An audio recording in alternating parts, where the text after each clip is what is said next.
The Honourable Clayton Cosgrove. Mr Chair, as others have said, this is a bill with very little controversy, which is supported by my opposition colleagues, in line with the government, supported by the New Zealand accounting profession and the CPA in Australia.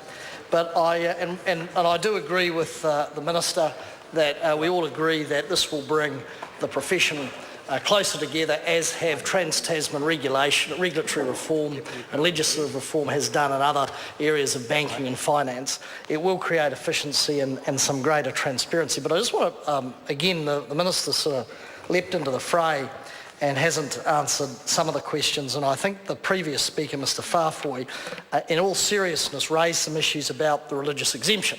Now, we want to make sure the context is clear here. We're not going to enter into some religious discussion involving the deity or what people see a former qualified member of it over the other side may or may not think.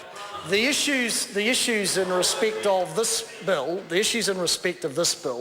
were in truth and centred around whether we were going to have somehow the department or officialdom trying to define outside their brief what was, for instance, a legitimate religion and trying to be a sort of arbiter or referee by those nefarious forces, there are always in these things, who may try and use this particular clause to get around being members or being subject to the constraints and rules and obligations of the legislation. So it was, as Mr Farfoy said, a serious debate. There were questions. I mean, I do question, and I suppose to my point, that the body itself would have to make judgments around in section 36M.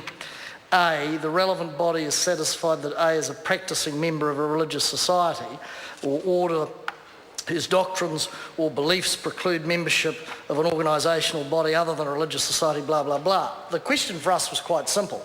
No disrespect to our friends in officialdom or to the new entity itself, but how are they qualified to make those judgments? That was our question, and how do you stop those folks who just want to pull the wool and walk around the regulations and the strictures? How do you avoid that happening? And my colleague is right, there has been precedent. I believe it was labour relations legislation. I recall this because my colleague, when we were in government, my colleague Damien O'Connor and myself were approached by members of the Brethren sect, or whatever they call themselves, to approach the then Labour Relations Minister Margaret Wilson to seek a continuation when we disposed of the Employment Contracts Act and reformed that legislation to seek an exemption based on their beliefs. Mr O'Connor and I actually went to bat for the Brethren out of a genuine concern. Little did we know that that would come back to almost knife us in the throat back in, was it 2005? As certain members of that sect decided that they would abrogate their own religious beliefs, so-called, and enter the fray in a surreptitious means, and they almost bought an election with $1 million. But putting that aside, I think this is a fair clause which does tread a path to allow people who have religious beliefs to both be a part of this legislation but not impinge on their own individual religious beliefs and views and values.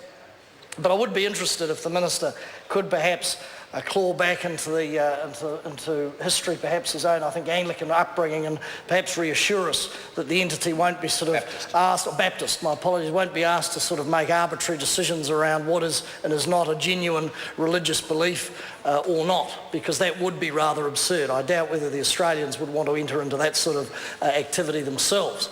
But this is a good piece of legislation. It will promote efficiency and transparency and a higher degree, I think, of quality work within the professions, and allow expansion and amalgamation across the Trans-Tasman boundaries. We do support it.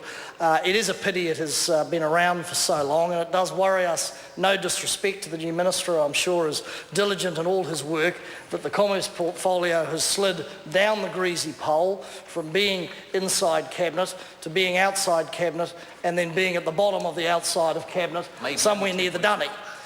So we do worry about that because the commerce portfolio is, I think we would all agree, has been through the offices of Simon Power and Leanne Dalzell and a number of ministers, has been treated very, very seriously, Mr Chair. I call Claire Curran. Oh, okay. Thanks, Mr Chair.